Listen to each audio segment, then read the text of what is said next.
Ես գիտեք, որ որպես սկզբունք դուք չեմ տալիս դավադրապաշտության տեսություններին, գիտեք այդ մասին։ Իհարկե, բազմիցս էստեղ նշել եք։ նշել Սիրում եմ պնդումներ անել, որոնք փաստական հենք ունեն։ Այո։ Այս պարագայում էլի ու դարձյալ կրկնեմ, որ այս ամեն ինչի թիվ 1 շահառուն Նիկոլ Փաշինյանն է, որտեղ նա փորձում է դիմադրության բոլոր կենտրոնները չեզոքացնել։ Շատ պարզ նպատակ ունի տոտալիտար համակարգ ստեղծելու նրա ձգտումը։ Այո։ Դրա նպատակն այն է, որպեսզի 2026 թվականին նրա վերարտադրությանը ոչինչ չխանգարի։ Կհաջողի ինքը այդ նպատակում թե չէ, դա այլ խնդիր է։ Բայց մենք ակնհայտորեն տեսնում ենք, որ նա փորձում է բիզնես միջավայրում ազդեցիկ մարդկանց չեզոքացնել, լրատվական դաշտում չեզոքացնել։ Այդ ծիրի մեջ լրիվ տեղավորվում է հայ առաքելական եկեղեցու դեմ նրա այս հակասահմանադրական կամպանիա։ Մյուս կողմից միամիտ կլինի, որ ես այս ամենում արտաքին շահառուներ չտեսնեմ, որտեղ ամեն դեպքում Փաշինյանի տոտալիտար ձգտումներից զատ գործ ունենք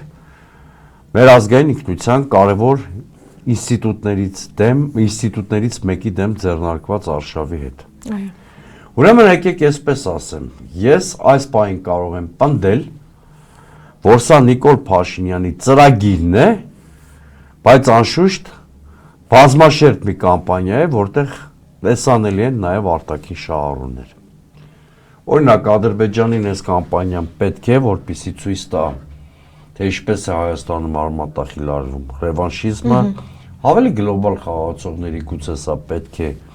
եկեղեցու դեմ կամպանիան, որպեսզի մերձավոր արևելքում հայկական գործոնը թուլացվի, նրանք Հայաստանի պետության խնդիրը լուծել են, մենք ունենք շատ նվազ սուբյեկտություն, հիմա փորձում են լուծել նաև եկեղեցու ինստիտուցիոնալ թուլացման խնդիրը։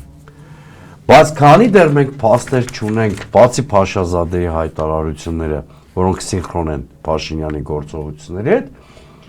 այս հարցի պատասխանը ես կսահմանափակեմ այս տիրույթով։ Ուրեմն եւս մեկ անգամ արձանագրենք։ Սրա առաջնային շահառուն հենց ինքը Փաշինյանն է, որտեղ երկրի ներսում դիմադրության բոլոր կենտրոնների չեզոքացնում է, բայց նա այնպես է կառուցել իր կամպանիան, որպեսզի ունենա նաև արտաքին շահառուների հետաքրքրությունները եւ աջակցությունները։ Դա կարող է լինել թե Ադրբեջանը, դա կարող է լինել թե Արևմուտքի խիստ որոշակի կենտրոններ, որոնք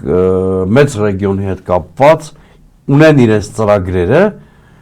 որոնք ենթադրում են հայկական գործոնի թուլացում։